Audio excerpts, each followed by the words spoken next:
আগামী দিনে আওয়ামী লীগের রাজনীতি থাকবে কি থাকবে না সেই কথা 1400 শহীদ পরিবারকে সিদ্ধান্ত নিতে হবে। কোন সুশীল উপদেষ্টার কথায়, কোন শাশুড়ির কথায়, দিল্লির কথায় সেই সিদ্ধান্ত হবে না। প্রিয় আয়োজকবৃন্দ, উপস্থিতি, গত 17-18 বছর ধরে দিল্লির আধিপত্যবাদ এবং বাংলাদেশের স্বাধীনতা সার্বভৌমত্বের সবচেয়ে বড় শত্রু আওয়ামী ফ্যাসিবাদের কবলে বিভিন্ন সময়ে বিভিন্ন নামে এবং বিভিন্ন ব্যানারে যারা শহীদ হয়েছেন তাদের রুহের মাগফিরাত কামনা করছি এবং শহীদ পরিবারের সদস্যরা যারা উপস্থিত আছেন তাদের প্রতি আমাদের দোয়া, সমবেদনা এবং এই লড়াইয়ের সাথে একাত্মতা ঘোষণা করছি। বাংলাদেশে এই বিচারের দাবি দেওয়া নিয়ে অনেক বক্তারা ইতিমধ্যে কথা বলেছেন। আমি এটার কিছু প্রসেস নিয়ে কথা বলতে চাই যে বাংলাদেশ 2-এর কথা যখন আমরা বলছি, দায় ও দরদের ভিত্তিতে নতুন রাজনীতির কথা যখন বলছি, আমার স্বাধীনতা, আমার সার্বভৌমত্ব, আমার জাতীয় স্বার্থ এবং আত্মমর্যাদার কথা যখন বলছি, এই প্রত্যেকটা বলবার স্বার্থর সাথে জড়িত আছে আমার দেশের অস্তিত্বের প্রশ্ন। এর প্রত্যেকটা প্রশ্নের সাথে জড়িয়ে আছে আগামী দিনের বাংলাদেশটাকে আমরা কিভাবে দেখতে চাই, আমার শত্রু কারা এবং আমার স্বার্থ কি। এই সাপেক্ষেই হচ্ছে আগামী দিনে বাংলাদেশ 2-এর দায় এবং দরদের রাজনীতি তৈরি হতে হবে এবং সেই দায় ও দরদের রাজনীতিতে বাংলাদেশ 2 প্রশ্নে সবচেয়ে বড় ক্রিটিক্যাল ইস্যু হচ্ছে যে আমরা কালেকটিভলি ফ্যাসিবাদ বিরোধী আন্দোলন যারা করেছি তারা আওয়ামী লীগ প্রশ্ন কিভাবে হ্যান্ডেল করছি, ডিল করছি। কারণ আওয়ামী লীগ, জাতীয় পার্টি এবং 14 দলীয় ল্যাসপেন্সারদের যে মাফিয়া কার্টেল ছিল তারা সিম্পলি কোনো রাজনৈতিক দল না। যারা মনে করে থাকেন যে রাজনৈতিক দল আকারে ইন্টারন্যাশনাল কনভেনশন মোতাবেক যেই সিভিল পলিটিক্যাল রাইটস তারা প্রিভিলেজ আকারে পাওয়ার কথা ছিল তারা সেটা পাবেন। জাতিসংঘের মানবাধিকারের রিপোর্টে যেটা বলা হচ্ছে, তাদেরকে যেহেতু তারা রাজনৈতিক দল, তাদেরকে নিষিদ্ধ করা যাবে না। তাদের কাছে আগের প্রথম প্রশ্ন হচ্ছে আওয়ামী লীগ রাজনৈতিক দলের ডেফিনিশনে পড়ে কিনা সেটা আগে আদালতে আওয়ামী লীগকে প্রমাণ করতে হবে। যদি জনতার আদালতে, বাংলাদেশের গণ অভ্যুত্থান পরবর্তী বাংলাদেশ 2-এর আদালতে এবং বিচারিক আদালতে আওয়ামী লীগ প্রমাণ করতে পারে যে তারা রাজনৈতিক দলের সংজ্ঞা, সকল সংজ্ঞা পূরণ করেন, অনলি দেন তাদের রাজনীতি থাকার প্রশ্ন দ্বিতীয় প্রশ্ন আকারে আসবে। কিন্তু আমাদের কাছে গণ অভ্যুত্থানের যেই রিপোর্ট মানবাধিকারের দপ্তর থেকে এসছে, জাতিসংঘের কাছ থেকে, এটা খুব প্রচ্ছন্নভাবে পরিষ্কার। 45-এ যেই যুক্তিতে এবং যেই কারণে জার্মানিতে নাৎসিদেরকে নিষিদ্ধ করা হয়েছিল, ফ্যাসিস্টদেরকে ইটালিতে নিষিদ্ধ করা হয়েছিল, ফ্রাঙ্কোর দলকে নিষিদ্ধ করা হয়েছিল, দক্ষিণ আমেরিকার প্রত্যেকটা গণ অভ্যুত্থানের বিপক্ষের শক্তিকে নিষিদ্ধ করা হয়েছিল, কঙ্গো এবং বুরুন্ডিতে সেই লাল কলমার্সের খ্রিস্টান মিলিশিয়াদেরকে নিষিদ্ধ করা হয়েছিল, জঙ্গি ট্রিপলেক্সকে যেইভাবে ক্লু ক্লাক্স ক্লানকে আমেরিকাতে নিষিদ্ধ করা হয়েছে, তার প্রত্যেকটা সংজ্ঞায় আওয়ামী লীগ নোবেল পুরস্কার পেয়েছে। এবং ঠিক একই কারণে আওয়ামী লীগ নামক কোন এন্টিটির রাজনৈতিক দল আকারে কোন সুবিধা পাবার কোন সুযোগ 24-এর গণ অভ্যুত্থানের পরে স্বাধীন বাংলাদেশে আর থাকতে পারে না। অতএব 1400 শহীদের রক্ত দিয়ে দেয়ালে দেয়ালে আওয়ামী লীগের ভবিষ্যৎ লেখা হয়ে গেছে।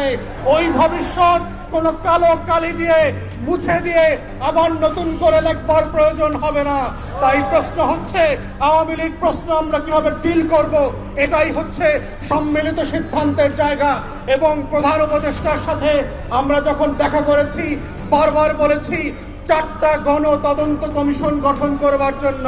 তার ভিতরে আজকের ইনকিলাব মঞ্চ যাদের কথা বলছে, যাদের দাবি নিয়ে আজকে হাজির হয়েছে, তাদের প্রত্যেকের ব্যাপারে আমরা বলেছি শাপলার গণহত্যার জন্য গণতদন্ত কমিশন করতে হবে, পিলখানার গণহত্যার জন্য গণতদন্ত কমিশন করতে হবে। কিন্তু আমরা দুঃখজনকভাবে দেখলাম পিলখানার যে দায়িত্ব এড়িয়ে একটা প্রজ্ঞাপন দিয়ে যে কমিশন দেওয়া হয়েছে তার ক্ষমতা খর্ব করা হয়েছে। সে মামলার প্রশ্ন আলোচনা করতে পারবে না, কোনো ফাইল রিকল করতে পারবে না, সাক্ষীদেরকে তদন্ত করতে পারবে না। ঠিক এইভাবে একই চক্রান্ত করে একটা আইওয়াসের কমিশন দিয়ে বাংলাদেশে আবার নতুন ষড়যন্ত্র হচ্ছে। যারা 2009 সালে আমার স্বাধীনতা সার্বভৌমত্বের দুইটা ফোর্সকে এট এ টাইম ধ্বংস করে দিয়েছে, তাদেরকে বিচারিক আদালতের মাধ্যমে, কমিশনের মাধ্যমে বাঁচিয়ে দেবার নতুন ব্লু কলার ক্রাইমের শুরু হয়েছে।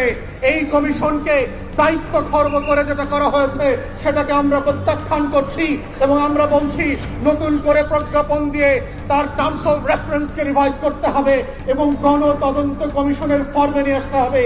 আমরা তৃতীয় বলেছিলাম, বাংলাদেশে গুম খুন আয়নাঘর থেকে শুরু করে গত 16 বছরে যেই রাষ্ট্রীয় মদদে খুন খারাপির রাজত্ব কায়েম করা হয়েছিল সেটার জন্য গণতদন্ত কমিশন করতে হবে। ঠিক একইভাবে দেখলাম একটা গুম কমিশন করা হয়েছে যার ক্ষমতা নাই, যাকে অযোগ্য লোক দেওয়া হয়েছে, পাবলিকলি সাফিসিয়েন্টলি ম্যান পাওয়ার দেওয়া হয় নাই। গণতদন্তের যে ফর্ম আমরা বলেছি, যে কাঠামো প্রস্তাব করেছিলাম, সেই কাঠামো পর্যন্ত দেওয়া হয় নাই।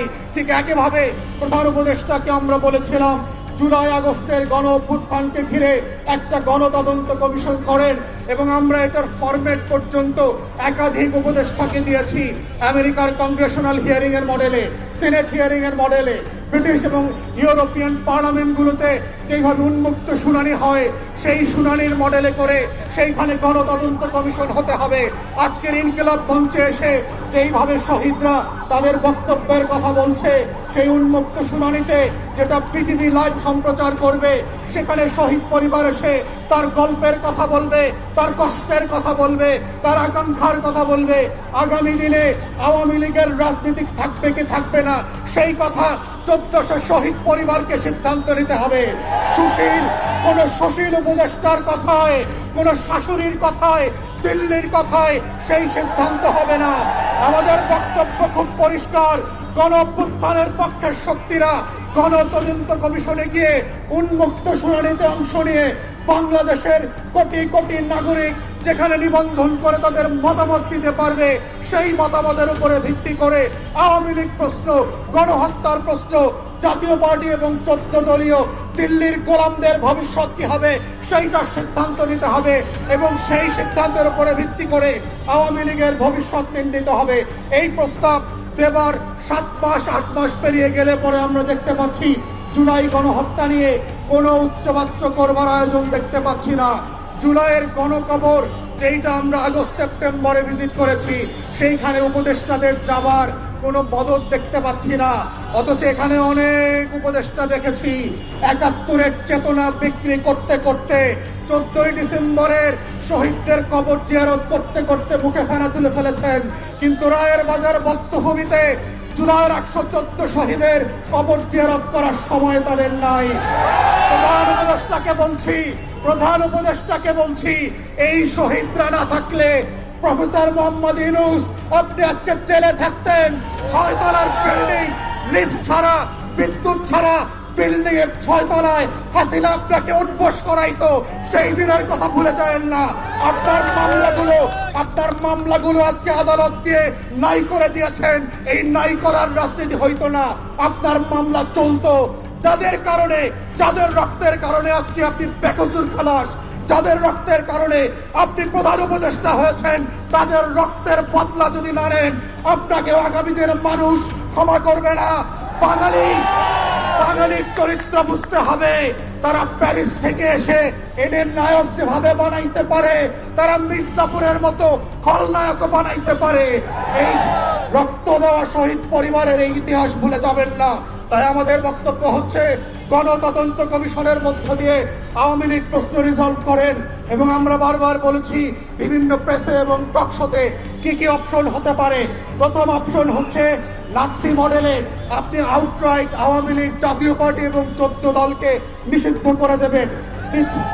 দ্বিতীয় অপশন হচ্ছে যদি ট্রুথ অ্যান্ড রিকনসিলিয়েশন ফর্মে যান সাউথ আফ্রিকার মডেলে, তাহলে কাদের বিচার করবেন, কোন কোন অপরাধের বিচার করবেন, আর কাদেরকে তওবা কমিশন করে হেফাজতের আলেমদের সামনে ক্ষমা চাওয়া মাফ করাইতে হবে সেইটা আলাদা করতে হবে।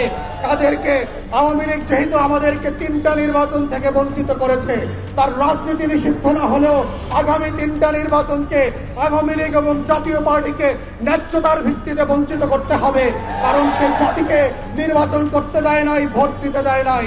আওয়ামী লীগের কোনো পদস্থ নেতা ওয়ার্ড ইউনিয়ন থেকে শুরু করে যারা এমপি মন্ত্রী হয়েছে গত 16 বছর, তারা বাংলাদেশে আর কোনোদিন রাজনীতি করতে পারবে না।